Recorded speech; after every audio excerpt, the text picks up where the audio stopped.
We ask for more boldness, but boldness is not what we need, although we do need it, but we don't need more of it. If you've got enough, if you've got some, you've got enough.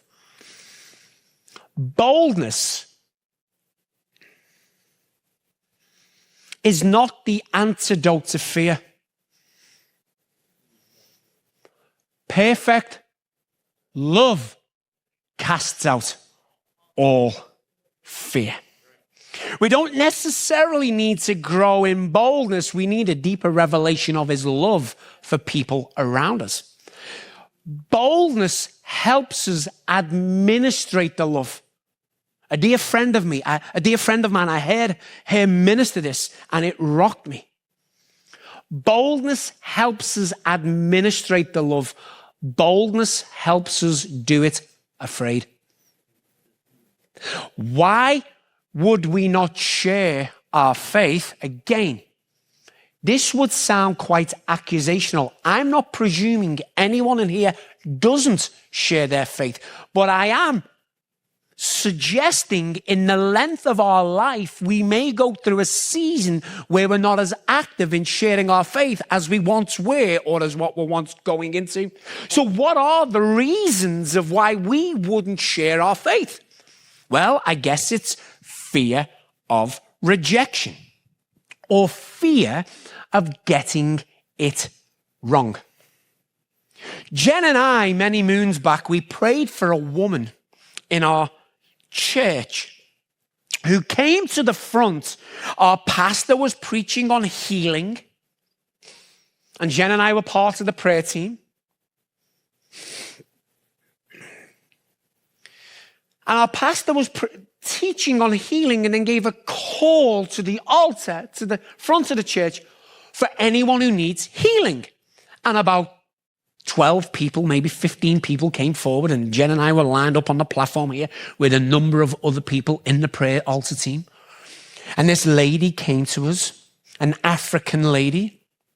I don't mean she was African just because she had beautiful black skin. She was from Africa. She was an African lady.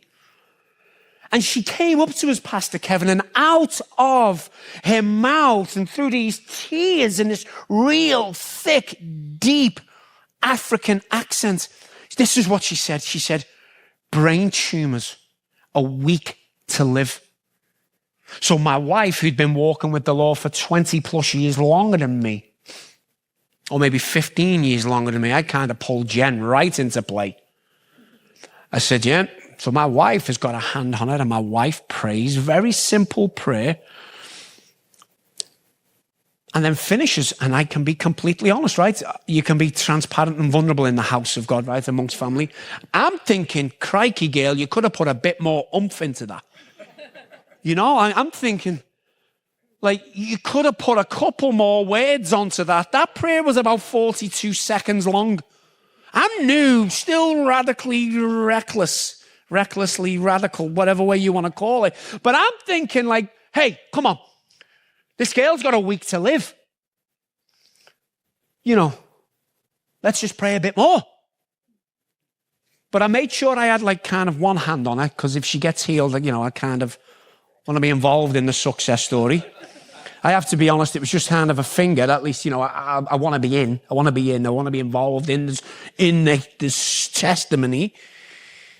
But not in it enough in case she doesn't get healed. You know what I mean?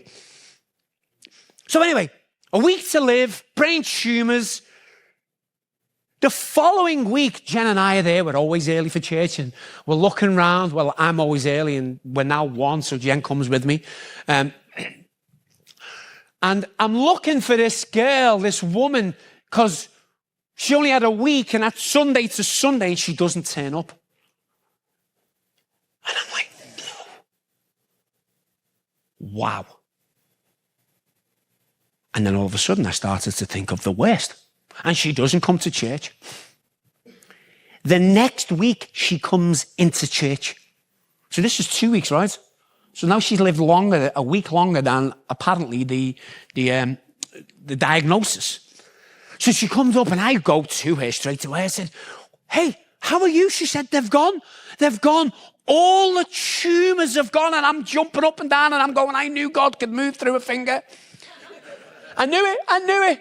And Jen's like, wait. And then me, if any of you know me, which you will over time, I'm not backward in going forward. So now the tumours have gone, I can be a bit more intrusive. So I then asked her, where exactly were they? And I'm looking at her head. And I said, your brain tumours, where were they? And all of a sudden, this look of confusion came over her face.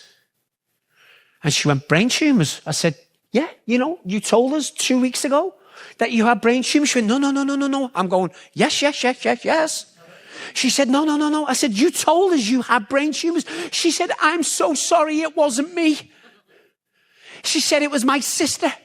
My sister had brain tumours and I just came forward in proxy, in faith, for you to pray for me, for her to get healed. Why am I sharing this?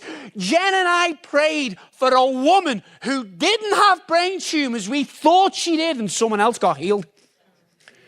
If faith and the right posture is at play, God will use it. We couldn't have got it any more wrong. But God sees the heart. Why am I saying this, guys? It's okay to get it wrong, providing you're intending to get it right. Don't go out there looking to get it wrong, because that's just ridiculous, okay? This woman who was completely healthy, completely fine, was probably a little bit perplexed of our prayer, actually, now I come to think of it. Lord, heal this woman. She's probably thinking, yes, my sister. Why am I saying this? Because sometimes the fear of getting it wrong hinders any opportunity of getting it right.